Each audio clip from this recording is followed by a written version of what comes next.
Tears of Joy Bracelet is a beginning bead weaving project that allows you to pick between 1 and any odd number of accent rows. Today I'm going to show you how to do this 7-row Tears of Joy bracelet. You're going to need some seed beads, beading thread, slide-on end bars, jump rings, a clasp, and then of course scissors, pliers, and a beading needle. Don't worry, I have everything listed for you in the description below. Selected some great colors for this rainbow inspired bracelet. All of these colors are size 8 seed beads, and these tiny little silver ones are size 11 seed beads. You can see the difference here as close as I can get it. The 8s are going to be my accent rows, and the 11 is the main part of my frame. I'm going to start by adding a stopper bead to my project, and I just kind of randomly picked this yellow color. You're just going to go through the bead and then around the outside. Leave yourself about a 6 to 8 inch tail. You're going to be going back to that tail to add the clasp later, so don't cut it off. It's just kind of going to stop your beadwork there so that you can continue forward without going to the end of your thread. Now load up 2 of the size 11 beads and then 1 of every color of your size 8 accent beads. This project is really great at being customizable, where you can select any odd number of accent rows between 1 and here I'm doing 7, but you could probably comfortably go to 9. Remember, you're also going to have a fringe kind of row at the top and the bottom.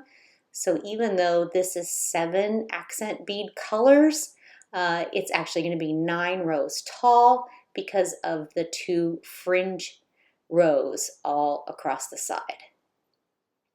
So what I'm showing you here is we have loaded all of the colors I want.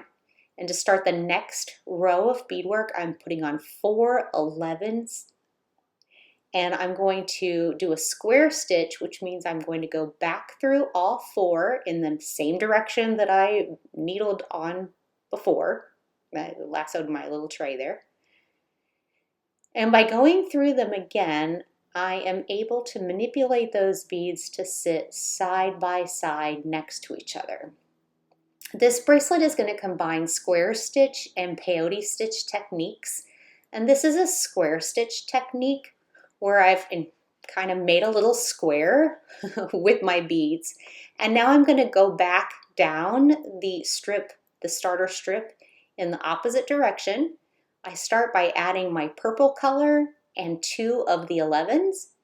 And then I'm going to square stitch my 11s together with the 11s that were there from my starter strip. I needled through them from the bottom to the top, and then I go back through from the top to the bottom of just the 11s. I'm going to do the same thing here with the blue bead. I'm going to add the blue and 2 11s. I go to my starter strip. I'm going from the bottom to the top of my silver size 11 beads.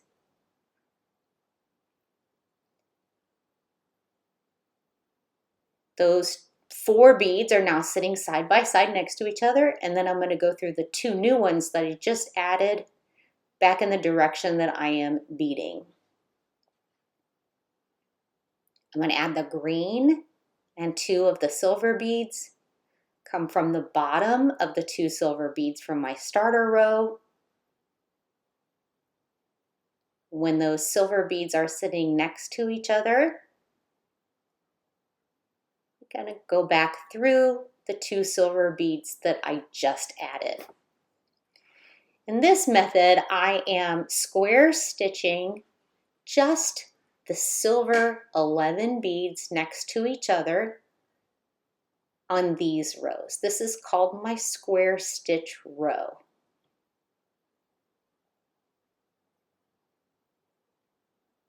What you're looking for here is to make sure that your 11 beads, in this case silver, are sitting next to each other.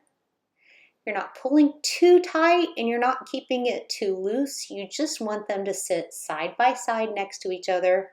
Right now I have a little gap of thread showing on my finger, but I'm going to pull that through when I get the next stitch in here.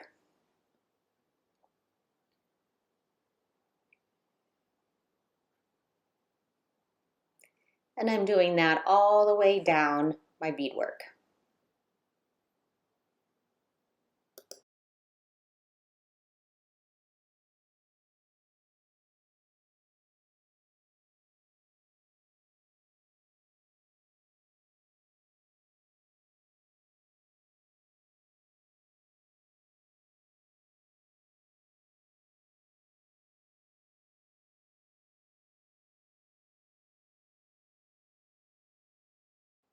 Okay, now all of my pattern is set. Now I've got the first 2 rows in place. I'm going to start adding the fringe beads on the top and bottom. So I'm going to add one size 8 black bead and one 11.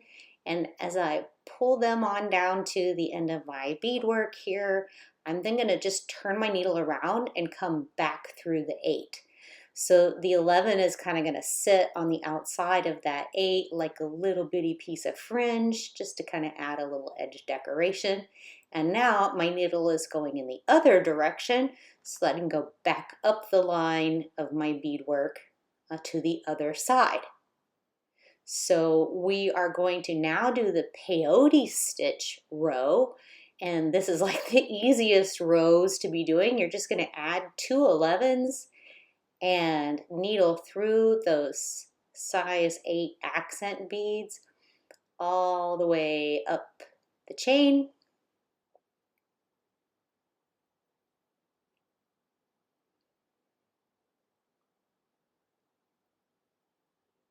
And as you pull through, you can see that the 11s are going to line up right next to the 11s from the previous 2 rows. And that's what you want. This is just a very linear grid-like pattern. That's why it works great for any odd number of rows.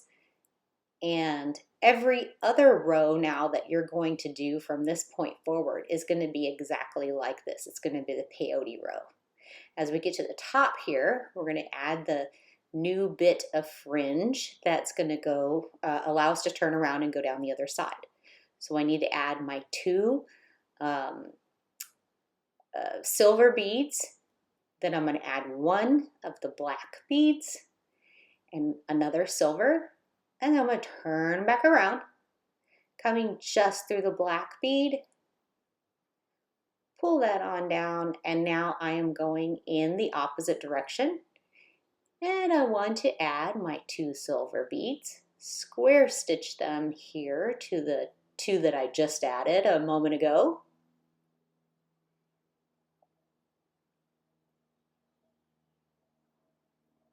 Once they're square stitched together, my needle is going down the beadwork. So now I can continue with my color.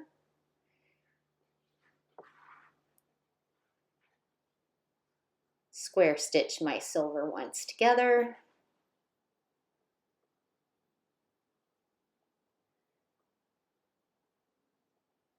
So a key thing to notice here is every time I'm going in this direction now, in my point of view, I'm coming from the top down towards the bottom.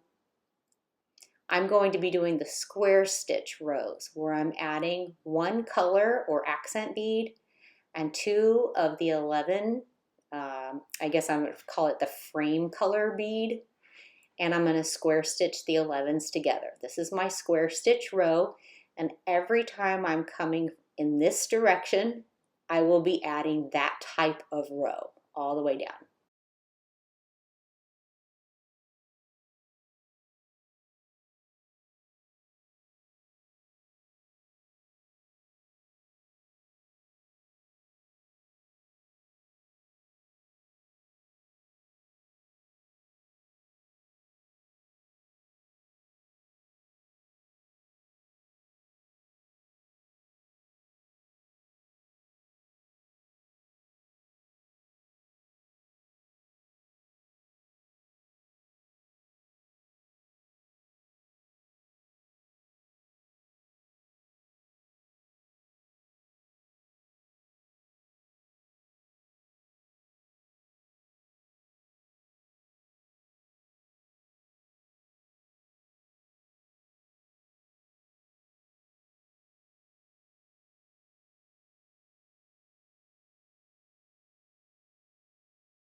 I'm back down to the bottom of my square stitch row, so I've got to add that little piece of fringe.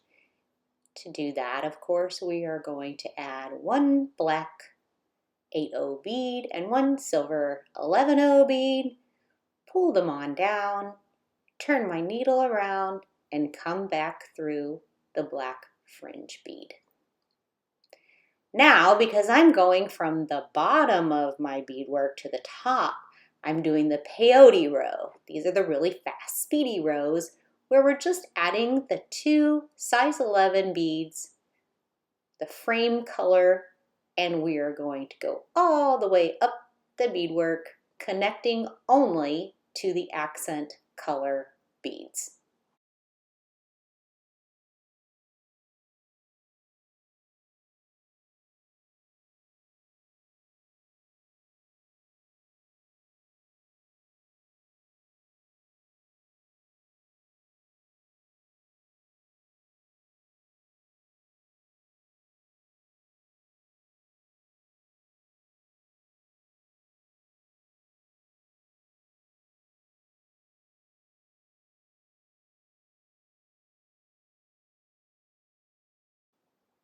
Okay, let's see the turnaround here to come back down the beadwork. We add our 2 silver, 1 black, 1 silver, and when we come back through, here we're going to turn around, but only come through the 8, the black, the fringe, add our 2 new silvers, and square stitch them to the ones we just added. And now we are turning around and coming down the other side. So what you can probably tell now is that we are going to be alternating between the square stitch and the peyote stitch rows. Anytime you're going from the top to the bottom, you're going to be doing the square stitch. And anytime you're going from the bottom to the top, you'll be doing the peyote, all the way for the length of the bracelet. Well, thank you so very much for watching. I hope you enjoyed this beginning bead weaving project. I have some other videos on the YouTube channel that talk about how to add thread. For this project, you're going to want to see adding thread number 1 and also how to add end bars. And for this particular project, you're going to want to add a size 8 seed bead on the outside of your accent rows to get that end bar on and add your clasp. Please like and subscribe for more videos, and don't forget to look for our PDF downloadable file of this pattern for more information, instructions, and illustrations.